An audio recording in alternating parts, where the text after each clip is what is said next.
होली का क्रम 13 तारीख को शायद होली जलेगी, 14 तारीख को गुरंडी रहती है, होली खिलाते हैं। होली में मोटे मोटे ढूंढ जलाए जाते हैं।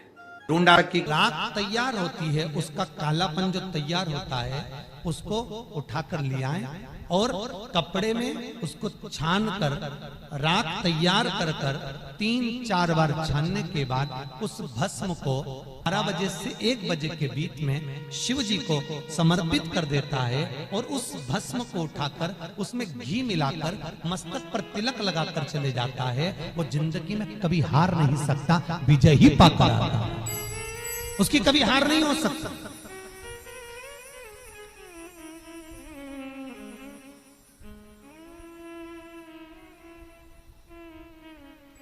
वो कभी हार नहीं सकता।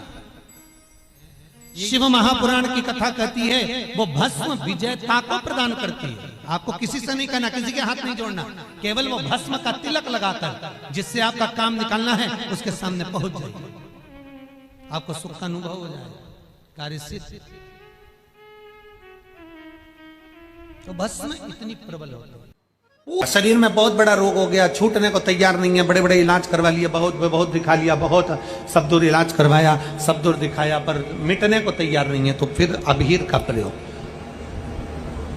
एक चावल का दाना, एक श्वेत पुष्प और अबीर भगवान शंकर को समर्पित कर धीरे धीरे धीरे धीरे शरीर का रोग अपने आप समाप्त होना प्रारंभ हो जाए। पूरी कहानी गलत बताई। अगर दुनिया के लोग सही कहानी बताते हैं तो भतीजा और बुआ का संबंध खराब नहीं होता। कहानी गलत थी ना।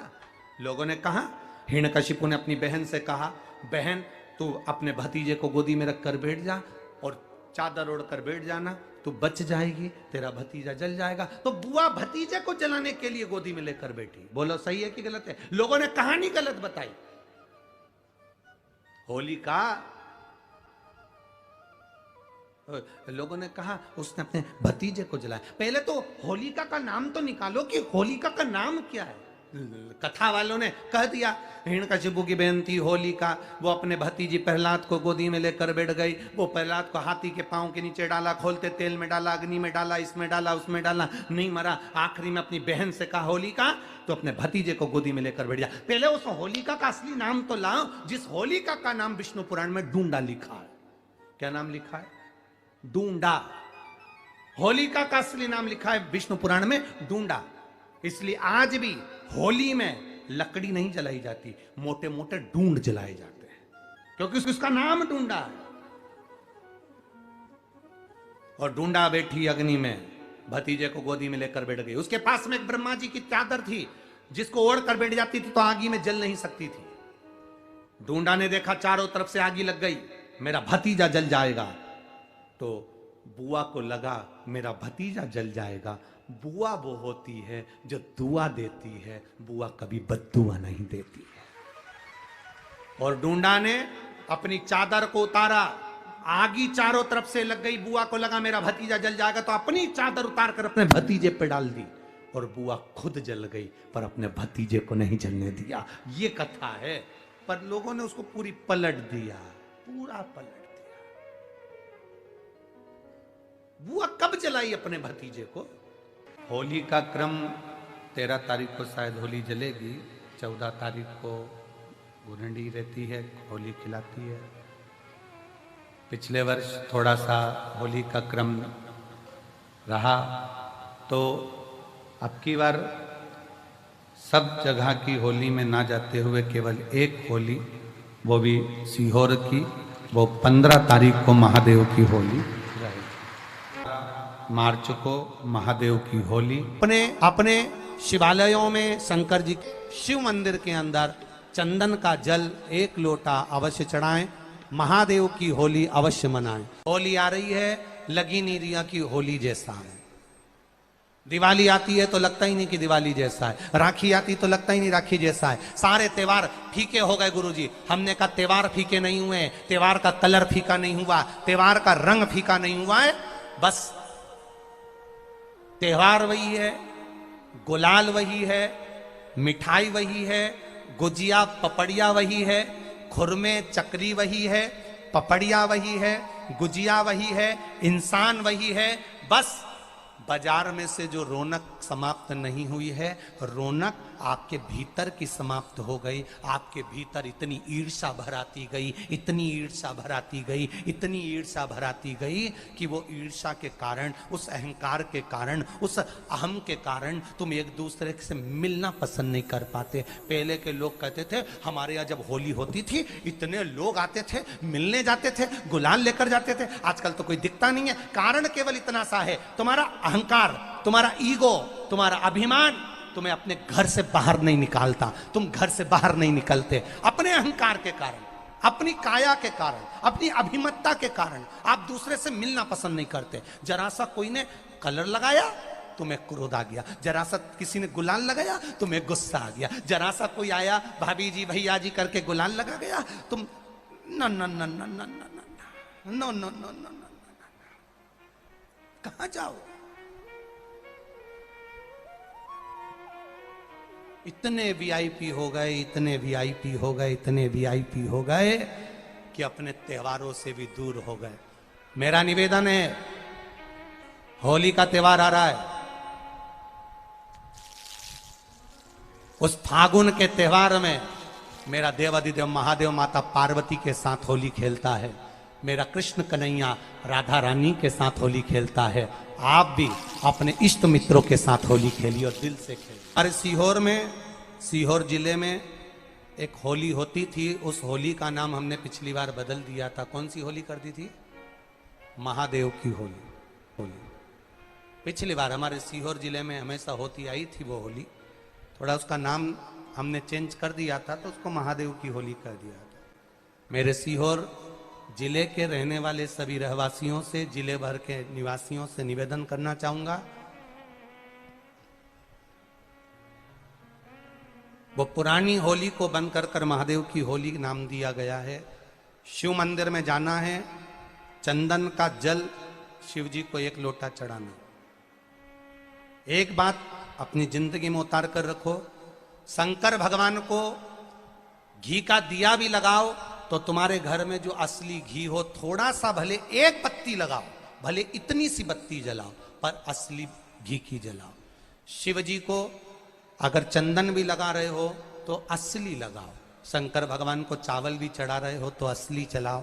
शंकर भगवान को अगर अष्टगंध भी चढ़ा रहे हो तो असली चढ़ाओ। केमिकल का कोई चीज मेरे महादेव को मत चढ़ाओ जिससे भगवान शिव की मूर्ति नष्ट हो। ऐसी कोई चीज मेरे महादेव को ना चढ़ाओ। अगर शंकर भगवान के साथ आप होली खेल रहे हो तो चंदन का पानी शंकर भगवान को चढ़ाइए, अष्टगंध का जल भगवान शिव को चढ़ाइए। तो करो तैयारी, आ रहा है त्रिपुंड धारी महादेव की होली। बड़े आनंद के साथ मेरा निवेदन, अपने शिवालयों में, शंकर जी के मंदिरों में, सीहोर जिले के प्रत्येक शिव मंदिर के अंदर चंदन का जल 1 लोटा अवश्य चढ़ाएं, महादेव की होली अवश्य मनाएं। और भाव के साथ 5 मंदिर हम भी जाएंगे, कोई जुलूस नहीं, कोई क्रम नहीं, बस बाबा को आराम से जल चढ़ाना ही एक नियम है और बाबा को जल चढ़ाएंगे। आप सब बड़े आनंद के साथ महादेव की होली का स्मरण करिए। महादेव की होली के दिन बेलपत्री की जड़ के नीचे जाकर प्रयास करा करो कि लाल चंदन का जल, लाल चंदन को घिसकर कलश में उस चंदन को डालकर जल भरकर उसको बेलपत्री की जड़ के नीचे सींचन करने का प्रयास करा करो। है कि धीरे धीरे कर कर वो दुख समाप्त होगा, वो दुख कटेगा ही। एक बहुत ध्यान देने वाली बात है कि अगर मान लो कि कहीं पैसा अटक गया है, नहीं आ रहा है, बहुत अथक प्रयास कर लिया, चंदन का जो जल होता है ये व्यक्ति के जीवन में जो धन कहीं रुक गया, अटक गया, नहीं दे रहा, बेलपत्री के वृक्ष के नीचे, जड़ के नीचे सींचन करने से वो प्राप्त होता है। अथर्ववेद में वर्णन किया गया कि पीपल के वृक्ष की जो जड़ होती है, बेलपत्री के वृक्ष की जो जड़ होती है और आंवले के वृक्ष की जो जड़ होती है, इसके नीचे स्वर्ग का निवास होता है। किसका निवास है?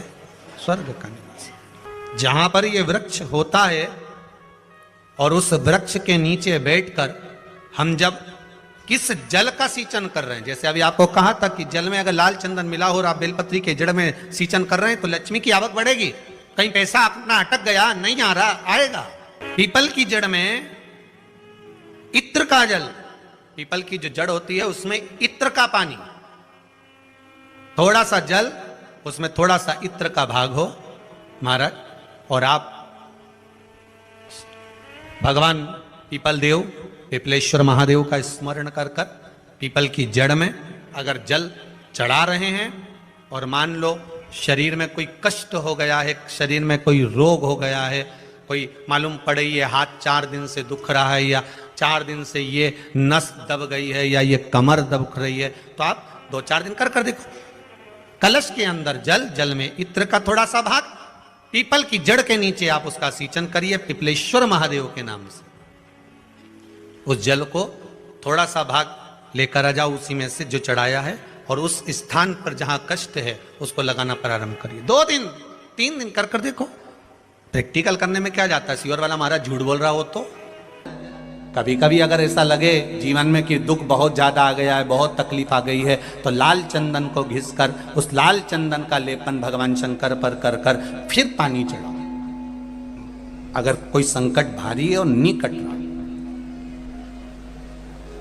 जैसे किसी नारी का गर्भ नहीं ठहर रहा, 15 साल हो गए, 20 साल हो गए, 25 साल, जैसे इसने लिखा एक माता ने कि 18 साल की बेटी हो गई थी पर संतान में पुत्र नहीं, तो उसने भाव से कथा सुनी। ऐसे आपके भीतर अगर 20 साल हो गए, 25 साल हो गए, 30 साल हो गए, संतान का सुख ही नहीं है, लाल चंदन का लेपन बाबा भोलेनाथ पर करना प्रारंभ करो। पीठिका पर लाल चंदन का लेपन करना प्रारंभ करो। लाल चंदन से बाबा का श्रृंगार करना प्रारंभ करो। एक बेलपत्री पर लाल चंदन, दोनों पत्ती नीचे वाली, जो नीचे की जो 2 पत्ती होती है इस पे लाल चंदन, और बीच वाली पत्ती पर पीला चंदन लगाकर बाबा के शिवलिंग को समर्पित करिए। बाबा से प्रार्थना करिए, रोज प्रार्थना करो। परंतु एक बात का स्मरण रहे, 25 साल हो गए, 20 साल हो गए, 30 साल हो गए, संतान नहीं, तो पहले जल से अभिषेक कराना, अभिषेक कराकर उस जल